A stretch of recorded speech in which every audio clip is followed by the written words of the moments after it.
Assalamualaikum warahmatullahi wabarakatuh. Halo semuanya, perkenalkan nama saya Maya Idiasa Putri. Perkenalkan, nama saya Sri Dewi Mulyani. Perkenalkan, saya Aywan Dira. Hai, perkenalkan nama saya Rahmawati. Perkenalkan, nama saya Mintang. Assalamualaikum warahmatullahi wabarakatuh. Halo semuanya, kami dari kelompok 4 ingin mengajak kalian menyelami satu pertanyaan penting, yaitu mengapa komunikasi tak bisa lepas dari budaya? Karena setiap kata, isyarat, dan tradisi yang kita gunakan saat berkomunikasi pada dasarnya mencerminkan nilai-nilai budaya yang hidup dalam masyarakat kita. Melalui video ini kami akan membahas bagaimana sih komunikasi menjadi jembatan untuk mewariskan dan menjaga nilai-nilai budaya lokal. Yuk simak pembahasannya. Baik, kita masuk pada pembahasan pertama, yaitu bahasa ibu sebagai media pewaris budaya. Bahasa ibu merupakan bahasa pertama yang kita pelajari sejak kecil. Biasanya diajarkan oleh orang tua atau lingkungan terdekat. Namun lebih dari sekedar alat komunikasi, bahasa ibu juga berfungsi sebagai alat pewaris budaya. Lewat bahasa ibu inilah nilai-nilai kehidupan, adat istiadat, norma sosial, hingga cara pandang suatu masyarakat diwariskan dari satu generasi ke generasi berikutnya. Setiap istilah, ungkapan, dan peribahasa dalam bahasa ibu mengandung makna yang mencerminkan jati diri budaya suatu kelompok. Inilah mengapa ketika bahasa ibu mulai ditinggalkan, maka perlahan nilai budayanya juga ikut memudar. Contohnya dapat kita lihat dalam budaya Bugis Sulawesi Selatan. Dalam masyarakat Bugis, bahasa Bugis digunakan bukan hanya di dalam rumah, tetapi juga dalam berbagai acara adat dan kegiatan sosial. Nilai-nilai seperti siri atau harga diri, pace atau rasa empati, dan lempu atau kejujuran seringkali disampaikan lewat ungkapan-ungkapan dalam bahasa Bugis. Salah satu contohnya adalah pepatah Resopa Tamangini Nama Lomo Naletei Pamase Dewata, yang berarti hanya dengan kerja keras dan kesungguhan kita bisa mendapatkan rahmat Tuhan. Pepatah ini sering diucapkan orang tua sebagai nasihat kepada anak-anaknya agar tidak malas dan tetap berusaha. Lewat bahasa ibu seperti ini, masyarakat Bugis menanamkan nilai-nilai luhur secara turun-temurun, bahkan sebelum anak-anak bisa membaca atau menulis. Jadi, menjaga dan menggunakan bahasa ibu, terutama dalam percakapan sehari-hari, adalah salah satu cara paling sederhana tapi bermakna dan melestarikan budaya lokal. Baik, materi selanjutnya adalah nilai gotong royong dalam komunikasi komunitas di masyarakat Selayar. Di masyarakat Selayar, nilai gotong royong sangat kental dalam kehidupan sehari-hari. Hal ini tercermin dalam berbagai bentuk komunikasi komunitas yang mengutamakan kebersamaan, mufakat, dan kerja kolektif. Contohnya yang pertama adalah musyawarah warga atau apalili.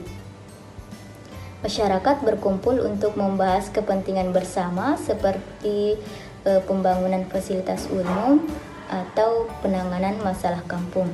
Yang kedua, kerjasama atau kerja bakti. Kegiatan membersihkan lingkungan, perbaikan jalan, dan pembangunan tempat ibadah yang dilakukan secara bersama tanpa pamrih.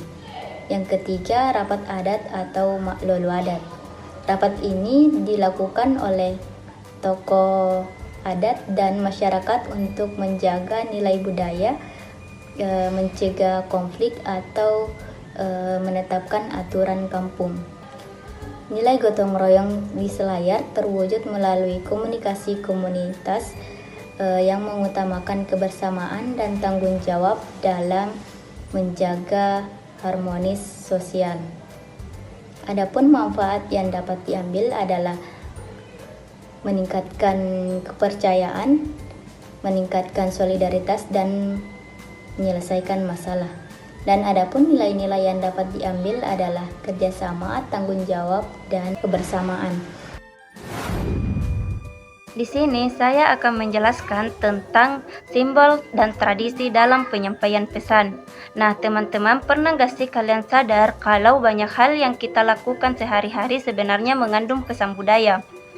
Mungkin sering kita dengar bahwa komunikasi itu bukan cuma soal kata, tapi tahukah kalian bahwa dalam budaya Bugis Makassar, setiap simbol dan tradisi adalah bahasa itu sendiri. Nah, lihat saja baju bodo dan songkok tok bone. Nah, bukan sekedar pakaian, tapi lambang kesopanan, martabat, dan identitas leluhur. Dalam upacara mapacing juga biasanya kita jumpai ada sirih, lilin, dan air. Setiap benda punya makna, ada doa, ada harapan. Nah, semua tersampaikan lewat tradisi yang kaya akan makna. Dan yang paling indah teman-teman dalam Bugis Makassar adalah nilai sipaka tahu, sipaka lakbiri, dan sipaka ingat. Kata ini bukan sekedar kata tapi pesan kuat yang artinya saling memanusiakan, saling menghargai, dan saling mengingatkan. Jadi, sebagai orang Bugis Makassar, kita belajar bahwa komunikasi itu hidup dalam simbol dan budaya adalah cara kita menyampaikan. Di sini saya akan menjelaskan terkait poin keempat, yaitu peran tokoh adat dalam menjaga nilai komunikasi. Tokoh adat berperan penting dalam menjaga nilai komunikasi dengan menjadi mediator dan penjaga tradisi dalam masyarakat adat. Mereka menyampaikan pesan-pesan adat secara verbal dan non-verbal, menggunakan bahasa lokal, simbol budaya, serta ritual adat untuk melestarikan kearifan lokal dan menyelesaikan konflik secara musyawarah. Contohnya dalam tradisi panen tahunan yaitu Mapadendang.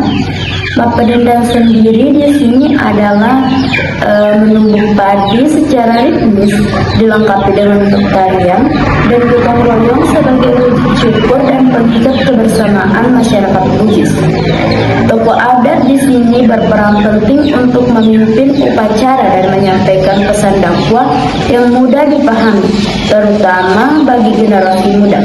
Menggunakan komunikasi interpersonal dan pola komunikasi vertikal seperti sidang sipulung atau duduk bersama. Hal ini meningkatkan pemahaman masyarakat dalam melestarikan tradisi adat tersebut. Selanjutnya, di sini saya akan menjelaskan poin terakhir, yakni cerita rakyat dan lisan warisan nilai lewat kata. Di daerah saya, yakni di Kabupaten Goa, Sulawesi Selatan, tradisi lisan masih menjadi bagian penting dalam komunikasi budaya.